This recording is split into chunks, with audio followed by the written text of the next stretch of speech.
Hey y'all, so we got a fun one today. This is usually part of our benchmark week. We've got 13.3. So what this stands for in the CrossFit Open, which is the online qualifier to get to the games, how they used to do it, depends when you're watching this video, I don't know how they do it anymore. But anyway, they would name it for the year 2013 and then the workout, third workout of that year. So this was from the 2013 Open, there's the third workout. Whew. We've got a 12-minute AMRAP starting off with 150 wall balls. So if you remember the benchmark workout we do every now and then called Karen, the only part of that is 150 wall balls. And you know how nasty that gets. But honestly, this first 150, nowhere near as nasty as Karen, but we'll talk about that a little more in a second. Anyway, the weight we should be choosing should be light for you. Something if you had to, gun to your head, you come out and do 30 to 50. You don't have to know for sure that you can do that. And in these testing workouts, it's always okay to overreach a little bit to give you a benchmark to kind of reach for in the future. But anyway, this should be relatively light for you. 90 double unders. We're either going to do double unders and stick with them, or we're just going to do 180 single unders. So a lot of people, because of that, 12 minutes, they might do their wall balls and then they might be stuck on double unders for the rest of the workout. But remember, this is a benchmark. So we're not going for an exact stimulus, and because of that, that's okay. So challenge as you get better at double unders, you'll be able to get further and further in this workout as we come back to it. During testing, if you do finish the 90 double unders, then we have 30 ring muscle ups. We can scale these to bar muscle ups. We can scale those to burpee chest to bar pull-ups, burpee pull-ups, burpee jumping pull-ups with a lower and lower bar.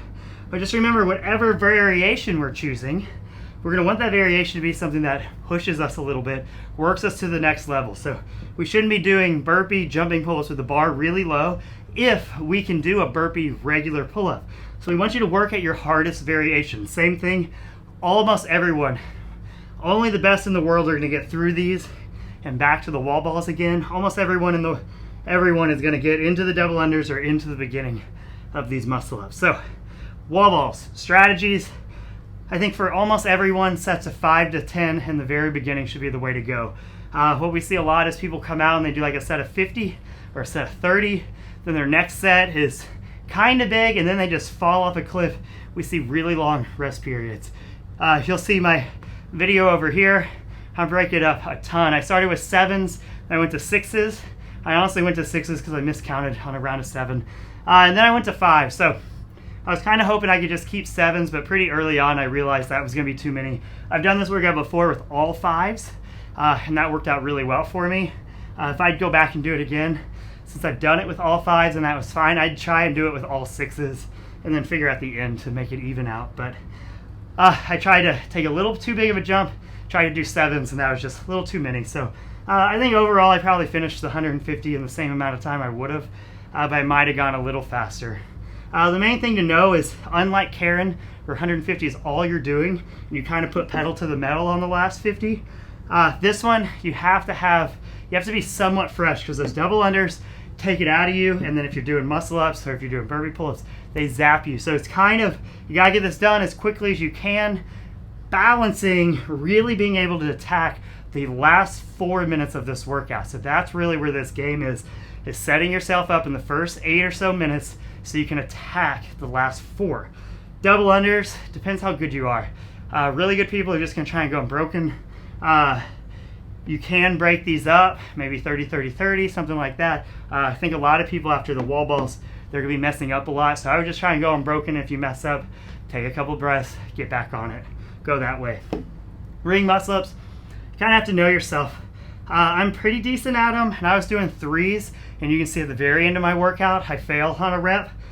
So I think 1s to 3s for almost everybody is going to be the way to go. If you're incredible, again, if you're world class and you're thinking of getting back into the wall balls, then you might be looking at 5s to 10s on the ring muscle ups, but definitely not coming out with probably anything bigger than 10. I think you'd probably go 10, lower, and you'd probably end up doing more sets than you would if you just stuck to a number like 6 or 8, something like that.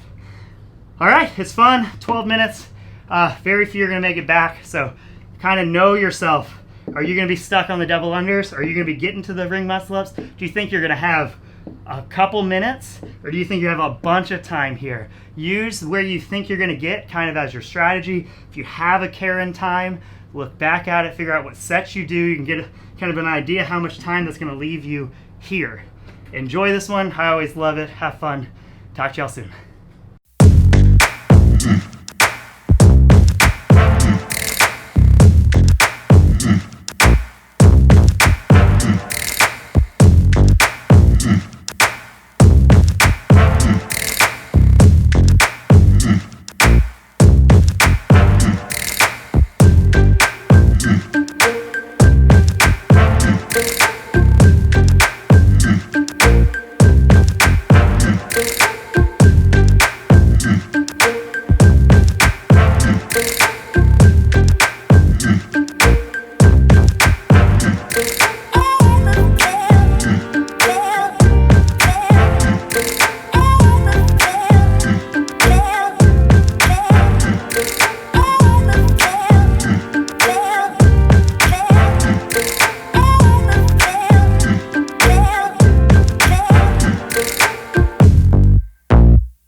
Are you listening?